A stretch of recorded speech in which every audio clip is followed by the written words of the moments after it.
बिस्मिल्लाहिर्रहमानिर्रहीम। अस्सलामु अलैकुम वरहमतुल्लाहि वबरकातुहू।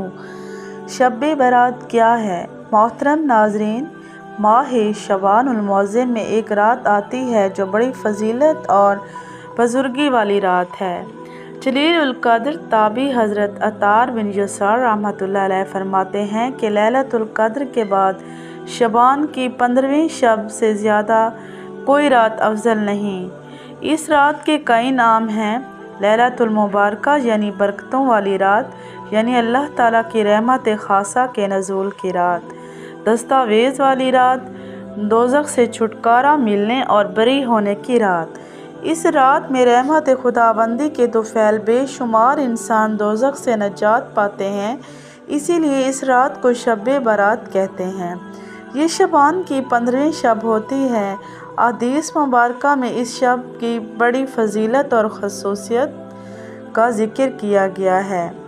मोहतरम नाज़रीन, हम अहदीस की किताबों में ये आम तौर पर पढ़ते और सुनते रहते हैं कि अल्लाह ताला आम रातों में रात के तिहाई हिस्से में आसमान दुनिया पर तशरीफ़ फरमाते हैं और निदा आती है, कोई है जो मुझसे मग़फ़िरत तलब करे, है कोई जो मुझसे रिज़्क़ तलब करे, है कोई मुसीबत ज़्यादा जिसकी मुसीबत दूर करूं। लेकिन शब बारात में बिल्कुल उसके मुख्तलिफ है कि शब बारात में अल्लाह ताला ग़ुरूब आफ्ताब से लेकर यानी मगरिब के बाद से लेकर सुबह सादिक तक आसमान दुनिया पर नज़ूल फरमाते हैं और अपनी मखलूक पर नज़र रहमत फरमाते हुए बेशुमार इंसानों की मग़फ़िरत फरमा देते हैं। अलबत्ता कुछ महरूम किस्मत लोग ऐसे हैं जो इस शब में भी नज़र रहमत से महरूम रहते हैं।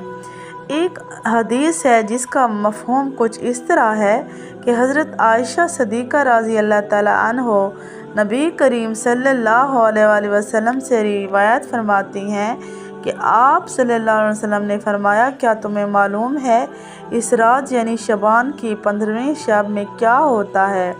हज़रत आयशा सदीक़ा ने दरियाफ़्त किया, या रसूल अल्लाह, आप बता दीजिए कि इसमें क्या होता है।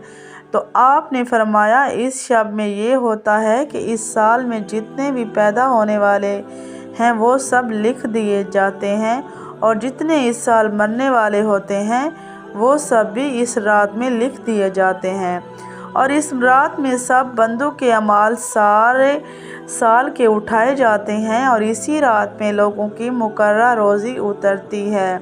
हज़रत अतार बिन यसार रहमतुल्लाह अलैह फरमाते हैं कि जब शबान की 15वीं शब होती है तो अल्लाह ताला की तरफ से एक फ़हरिस्त मलकुल मौत को दी जाती है और हुक्म दिया जाता है कि जिन लोगों का नाम इस फ़हरिस्त में दर्ज है उनकी रूह को कब्ज़ करना है।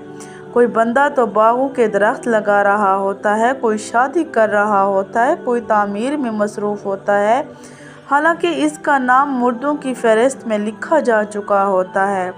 हज़रत उस्मान बिन मोहम्मद रहमतुल्लाह अलैह फरमाते हैं कि रसूल अल्लाह सल्लल्लाहु अलैहि वसल्लम ने फरमाया कि उम्रें एक शबान से दूसरे शबान तक तय की जाती हैं, यहाँ तक कि इंसान शादी ब्याह करता है, उसके बच्चे पैदा होते हैं, हालांकि इसका नाम मुर्दों की फ़हरिस्त में दाखिल हो चुका होता है। हज़रत राशिद बिन साद रहमतुल्लाह अलैह से रिवायत है कि रसूल अल्लाह ने इरशाद फरमाया, शबान की 15वीं शब को अल्लाह ताला इन तमाम रूहों को कब्ज़ करने की तफसील मुल्कुल मौत को बता देते हैं जो इस साल में कब्ज़ की जाएंगी।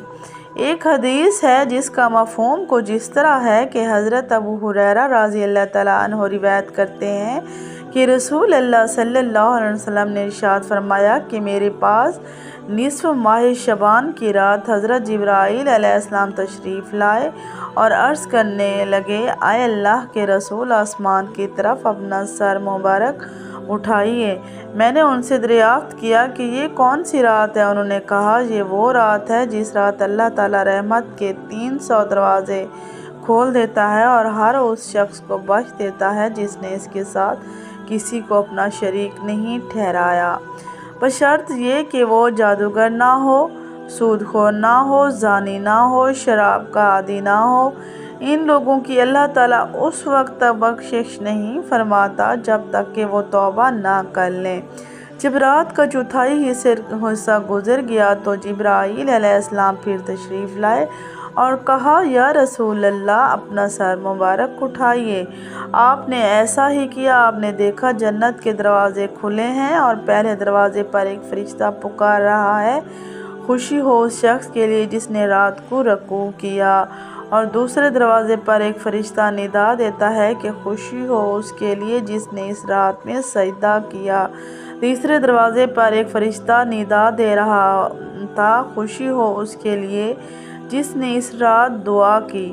چوتھے دروازے پر ایک اور فرشتہ ندا دے رہا تھا، خوشی ہو اس رات میں ان لوگوں کو جو ذکر کرنے والے ہیں۔ پانچویں دروازے پر فرشتہ پکار رہا تھا، خوشی ہو اس کے لیے جو اللہ کے خوف سے اس رات میں رویا۔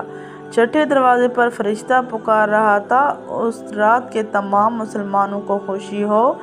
ساتویں آسمان پر فرشتہ ندا دے رہا تھا کہ کوئی مانگنے والا کہ اس کی آرزو اور طلب پوری کی جائے۔ آٹھویں دروازے پر فرشتہ پکار رہا تھا، کیا کوئی معافی کا طلبگار ہے، اس کے گناہ معاف کیے جائیں۔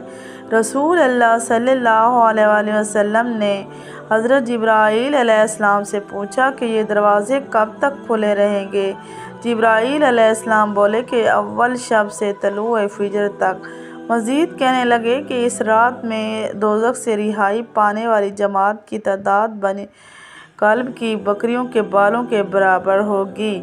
ایک حدیث ہے جس کا مفہوم کچھ اس طرح ہے کہ حضرت ابوبکر صدیق رضی اللہ تعالیٰ عنہ رسول اللہ سے روایت کرتے ہیں کہ آپ نے فرمایا اللہ تعالیٰ نصف شعبان کی شب آسمان دنیا کی طرف نزول فرماتے ہیں اور اس شب ہر کسی کی مغفرت کر دی جاتی ہے سوائے مشرک کے یا ایسے شخص کے جس کے دل میں بغض ہو۔ ایک حدیث ہے جس کا مفہوم کچھ اس طرح ہے کہ حضرت عائشہ صدیقہ فرماتی ہیں ایک رات میں نے رسول اللہ کو اپنے پاس نہ پایا تو میں آپ کی جستجو میں نکلی، کیا دیکھتی ہوں کہ آپ جنت البقیع میں تشریف فرما ہیں۔ آپ نے فرمایا عائشہ کیا تمہیں یہ اندیشہ ہے کہ خدا کے رسول تم پر زیادتی کر سکتے ہیں؟ میں نے عرض کیا یا رسول اللہ مجھے یہ خیال ہوا کہ شاید آپ کسی دوسری اہلیہ کے پاس تشریف لے گئے۔ آپ نے فرمایا بے شک اللہ تبارک و تعالی شعبان کی 15ویں شب آسمان اور دنیا کی طرف نزول فرماتے ہیں، بنو کلب کی بکریوں کے بالوں کے برابر لوگوں کی مغفرت فرما دیتے ہیں۔ حضرت ابو موسیٰ اشعری رضی اللہ تعالیٰ عنہ رسول اللہ سے روایت فرماتے ہیں کہ آپ نے فرمایا اللہ تعالیٰ شعبان کی 15ویں رات نظر رحمت فرما کر تمام مخلوق کی مغفرت فرما دیتے ہیں سوائے مشرک اور کینہ پرور کے۔ ایک حدیث ہے جس کا مفہوم کچھ اس طرح ہے کہ حضرت علی رضی اللہ تعالیٰ عنہ فرماتے ہیں کہ رسول اللہ نے فرمایا جب شعبان کی 15ویں شب آئے تو رات کو نماز پڑھو اور اگلے دن روزہ رکھو، کیونکہ غروب آفتاب سے لے کر طلوع صبح تک اللہ تعالیٰ دنیا سے آسمان سے دنیا پر رہتے ہیں۔ اور فرمایا کوئی مجھ سے بخشش مانگنے والا ہے تو میں اسے بخش دوں، کوئی رزق مانگنے والا ہے تو میں اسے رزق دے دوں، کوئی مصیبت زدہ ہے تو اسے میں مصیبت سے بچاؤں۔ تو ناظرین اللہ تعالیٰ مجھے اور آپ کو دین پر چلنے کی توفیق عطا فرمائے۔ اگر آپ کو میری ویڈیو ذرا سے بھی اچھی لگی ہے تو میری ویڈیو کو لائک، شیئر اینڈ میرے چینل کو سبسکرائب کر دیں۔ Thank you so much.